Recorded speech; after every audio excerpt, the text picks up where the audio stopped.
اعوذ باللہ من الشیطان الرجیم بسم اللہ الرحمن الرحیم۔ عزیز بچوں، السلام علیکم ورحمۃ اللہ وبرکاتہ۔ عزیز بچوں، آج ہم پوئٹری سیکشن سے چیپٹر نمبر 4 یعنی ٹاپک ہے اس پوئم کا سپیک اپ۔ اس پوئم کو لکھا ہے فیض احمد فیض کی یہ پوئم ہے۔ اس پوئم کی آج ہم انٹروڈکشن پڑھتے ہیں آج کے اس کلاس میں۔ تو آپ اپنی ٹیکسٹ بک کھولیے اور چیپٹر نمبر 4 پوئٹری سیکشن سے وہاں پر آپ نکالیے، تو وہاں پر ہم آج اس پوئم کی انٹروڈکشن پڑھتے ہیں آج کے کلاس میں۔ This poem was written before 1941. India was then under the British rule. The British were very cruel rulers. They had repressed the poor Indians badly. People lived a life of fear. They had not the courage to speak up against the cruelties of the British. In this poem, the poet calls upon his people to speak up against their oppression. He tries to feel courage in their hearts. He says that they have lips that are their own. They have a soul that is still their own. They have an upright body that is also their own. So they should use their lips, their soul, and their manliness to speak up. The poet says that the climate of change is already there. It means that it is the time now to they should take full advantage of it and speak up. Only then they can speak. Only then they can break the fetters of slavery. Otherwise, the time will run out and they will have to repent forever. Their body and mind will fade away and they will lose all the power to act. So they should speak up and say whatever they have to say. یعنی یہ جو نظم ہے speak اپ، اس کو 1941 سے پہلے اس نظم کو لکھا گیا تھا۔ یعنی یہ اس وقت لکھی گئی تھی جب بھارت انگریزی حکومت کے ماتحت تھا۔ انگریز بہت کریول حکمران تھے، ظالم حکمران تھے۔ انہوں نے غریب بھارتیوں کو بری طرح سے دبا رکھا ہوا تھا۔ لوگ ڈر کی زندگی بسر کرتے تھے۔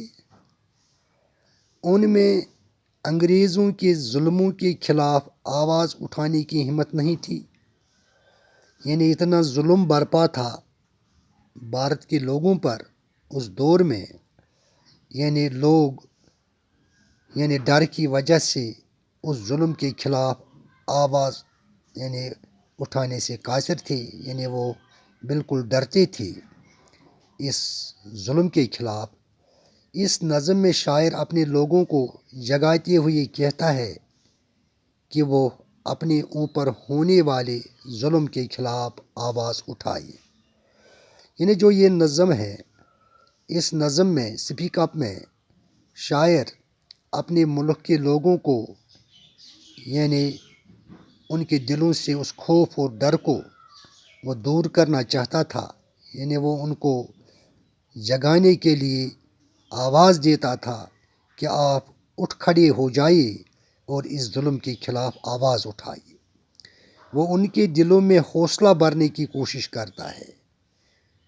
وہ کہتا ہے کہ ان کے پاس ہونٹ ہے جو ان کے اپنے ہیں، یعنی اس کا مطلب کہ وہ ان کو کہتے ہیں کہ آپ اپنے ہونٹوں کو ہلائیے، یعنی آپ اپنی زبان کھولیے، یہ آپ کی اپنی زبان ہے، آپ کے اپنے ہونٹ ہے۔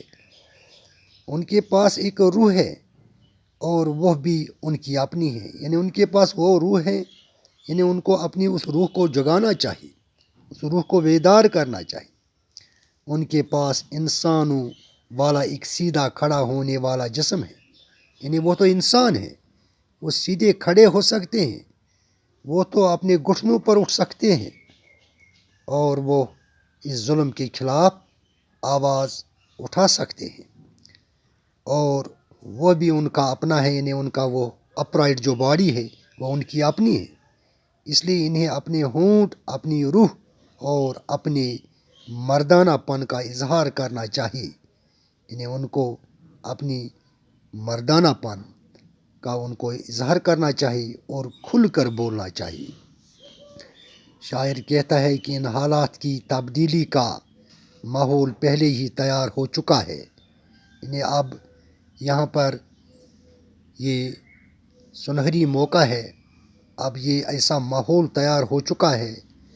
اس ماحول کو اگر ہم یعنی ہمارے لوگ یعنی بھارت کے لوگ گنوا دیں گے تو کبھی اس ظلم کی یعنی ان ظلم کے چنگل سے، ظلم کی ان زنجیروں سے کبھی بعد پھر آزاد نہیں ہو جائیں گے۔ انہیں اس کا بھرپور فائدہ اٹھانا چاہیے اور اپنا منہ کھولنا چاہیے۔ صرف تبھی وہ غلامی کی زنجیروں کو توڑ سکیں گے، یعنی جو غلامی کی زنجیریں ان کو گھیرے ہوئے ہیں، ان زنجیروں سے وہ تبھی نجات پا سکتے ہیں جب وہ اپنے ہونٹوں کا استعمال یعنی اپنی زبان کا استعمال اور اپنے اس روح کو یعنی جگائیں گے، اور اپنی جو ان کی مردانہ صلاحیت ہے اس کو برائی کار لا کر یعنی اس ظلم کے خلاف آواز اٹھائیں، تو تبھی وہ یعنی ان مصیبتوں سے، ان مظالم سے نجات پا سکتے ہیں۔ اگر انہوں نے ایسا نہ کیا تو وقت ہاتھ سے نکل جائے گا اور انہیں ہمیشہ کے لیے پچھتانا پڑے گا۔ تو یہاں پر ایک قسم کی چیتونی دیتا ہے اپنے ملک کے لوگوں کو فیض احمد فیض، کہ اگر وہ اب کی بار اپنے پیروں پر کھڑے نہیں ہوئے، اب انہوں نے اپنا حوصلہ نہیں دکھایا، تو یعنی پھر وہ بعد میں پچھتائیں گے، یعنی پھر اس ظلم سے کبھی وہ یعنی نجات نہیں پائیں گے۔ ان کا تن اور من دونوں مرجھا جائیں گے اور پھر وہ کچھ بھی کرنے کی طاقت کھو بیٹھیں گے، یعنی پھر یعنی وہ کبھی بھی کچھ نہیں کر سکتے ہیں، یعنی وہ اس طرح سے اس ظلم کے یعنی ان زنجیروں میں یعنی جکڑے جائیں گے، یعنی جن سے یہ کبھی بھی آزاد نہیں ہو جائیں گے یا ان سے کبھی نہیں نکل جائیں گے۔ اس لیے انہیں اپنا منہ کھولنا چاہیے اور جو بھی وہ کہنا چاہتے ہو انہیں کہہ دینا چاہیے، یعنی اس لیے اپنے منہ آپ کھولیے۔ یعنی ملک کے لوگوں سے وہ مخاطب ہو کر فرماتے ہیں فیض احمد فیض کہ اپنے منہ کھولیے اور جو کہ آپ کے من میں ہے، جو کہ آپ کے دل میں ہے، اور اس کو اپنی زبان سے یعنی اس کو آپ کو بتانا چاہیے اور کہہ دینا چاہیے۔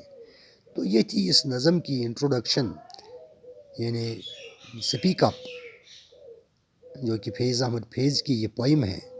تو کل ہم انشاءاللہ الرحمن اس کے جو یہاں پر 2-3 سٹنزاز ہے ان کی ہم کل ایکسپلینیشن اور ان کی ہم ریڈنگ اور ایکسپلینیشن کل کے کلاس میں پڑھتے ہیں۔ تو تب تک کے لیے خدا حافظ، باقی وسلام، السلام علیکم۔